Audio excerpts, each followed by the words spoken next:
tells the story of a man played by Chris Evans who is raising his 7-year-old niece who has extraordinary intelligence. He believes it's best to raise her with a very normal life, doing activities with friends, but everyone around her thinks that she's so gifted that she needs to be in other settings, and thus sets up the tension of our movie. Now, this movie's directed by Marc Webb, who did 500 Days of Summer and then the 2 Amazing Spider-Man movies, and this is very much a return to kind of smaller scale storytelling for him, and it's a very pleasant, small scale story that's never quite as good as you want it to be, but it's still a very enjoyable film with great performances from almost all of the actors, especially this little girl who just gives a very charming performance while being very feisty and unlikable in certain scenes and just very enjoyable because she's a complex character and you're seeing it from this girl that's under 10 years old. So let's talk about the good. Right off the bat, one thing that's very refreshing about this movie is that it's a very straightforward story. It's not overly complicated. It doesn't add layers to it that doesn't need to be there. It just tells a very straightforward story talking about the tension of what do you do when you have someone that's extraordinary and you want them to have a life like everyone else and do the things everyone else gets to do, but at the same time you don't want to waste the potential that they have, and there's an actual conflict in that, and the movie presents that very nicely in that our Chris Evans, our lead character, is not in the wrong in what he's doing. He has very noble values in what he's trying to do, and everyone else isn't necessarily wrong in trying to do something different with her. That's actual tension, that's actual drama that makes for good storytelling because there's two perspectives that you can understand where they're coming from, and you're trying to find that middle spot that's right, which very much in life, you don't know what that is. You don't know what you should do, and that's what you feel in this movie, why it feels so fresh and real as you're watching it. Also along the way, almost all of the actors in this give great performances. Chris Evans,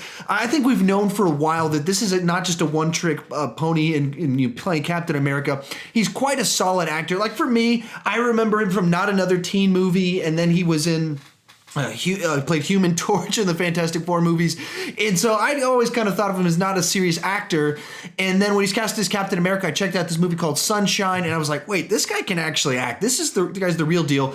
Of course, love him as Captain America. As I've said many times before, he actually has gone and visited troops, and one of my former students is in the military and has met him because him and Scarlett Johansson actually went out, hung out with soldiers, and by all accounts, from a person that I know, just very wonderful, warm people. And so I really appreciate that. So it's great to see him doing stuff like this. Just he gets to be an actor playing a real character that kind of explores real tensions of the human experience. Octavia Spencer plays the neighbor. Of course, she's wonderful. As I mentioned, this little girl is wonderful.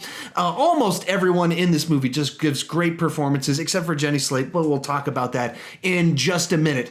And like I said, it's a very straightforward story that tells its story efficiently, gets through it. It doesn't overstay its welcome. It doesn't feel too short. It feels just about right in length in the amount of stuff that it tries to accomplish with the story. And so it's very pleasant in that regards. But let's talk about the negatives. And there's really kind of two negatives with this movie. And the first one is, as I just mentioned, Jenny Slate feels horribly miscast. Everyone else brings something to their roles where there's a certain, everyone feels real and human in whether you like them or don't like them. They're compelling in their characters. And then there's this one character played by Jenny Slate that's kind of the teacher, kind of romantic interest character in it. And she's just kind of there, and she's not really likable, charismatic, or anything else. She's just there. And you just have to wonder if someone else had been in there, if it had been Rachel McAdams or something like that, if not that it would have been this wonderful performance, but just there would have been something where you connected with the character and the character felt more interesting and compelling. You liked seeing the character on screen, as opposed to, I guess you have to have someone that Chris Evans is having this dialogue back and forth with. I guess you have to have someone that's driving some of this. And so I guess Jenny Slate's there. So that's the first big problem with it. And throughout the movie, I felt that she just was not on par with the movie that she was in. And then the second problem is that while it tells a straightforward story, and that was very refreshing, towards the third act, it gets a little bit... It's not a rom-com at all, but it felt very much like the setup and template of a rom-com of you've got your plot that you're kind of tracking throughout the movie, and then right around the second to third act break, there's some sort of misunderstanding, some decisions are made, and then there's some sort of gesture that takes place, and then we get a nice bow at the end of the movie and everything comes together. And it felt a little bit too much like the plot elements have to come together, and then you go, okay, I see the screenwriting, and okay, it suddenly it felt a lot more artificial in the scenarios, in the way it came out, and all of that happens, starting, an hour and 25 minutes into it. In the last 15 minutes, you go, okay, I like where this landed. I'm not mad at where it went, but the way it was written as compared to what came before felt much more forced. And I guess as a third kind of issue, I felt it never pulled out the feels. It never felt as emotional and impactful as I wanted it to, as it almost was. It was almost great. It almost transcended into very good. And at the end of the day, it was just like, yeah, that was a good movie. I enjoyed that. I'd recommend that to people, but then I'll probably forget it in 2 months. And then, 2 years from now, I'll see it and be like, oh yeah, I really like that. And I'll watch it and be like, this is good. And then I'll forget about it again. That's the type of movie this is. It's good.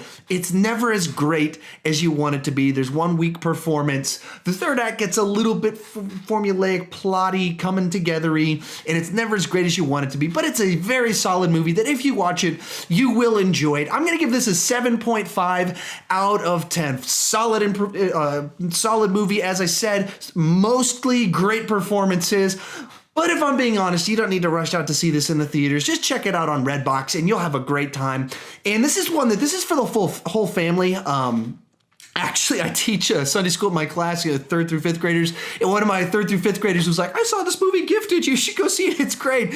And so I went to go see it. I really liked it. It seems like something that a lot of ages would really enjoy. There is a scene where two people hook up overnight, not graphic or anything like that, but there's some morality in that, and you can do what you want with that, but it's not, it's something that all ages can kind of enjoy. But that's just my opinion. How about you? Tell me what you thought about it down in the comments section, because I enjoyed this movie, but I'd love to hear a variety of opinions. It was sitting in the 60s on Rotten Tomatoes, which I was kind of surprised. That seemed pretty low for it, because it seemed like something that would have a even broader appeal to that, because I don't know what you wouldn't like about it. It just seems like a solid movie that a lot of people go, that's a good movie. So I was pretty surprised by that. What did you think about it? Tell me below, because I don't want to just talk about Gifted. I want to talk about Gifted with you. With all that said, if you're new to my channel, please consider clicking that subscribe button. I do movie reviews, talk about movie news, some trailer reactions from time to time, and I got this thing called Masters of Movie Trivia. I've got a new episode coming up in just a couple episodes where me and some other YouTubers compete in movie trivia. With all that said, thank you for watching.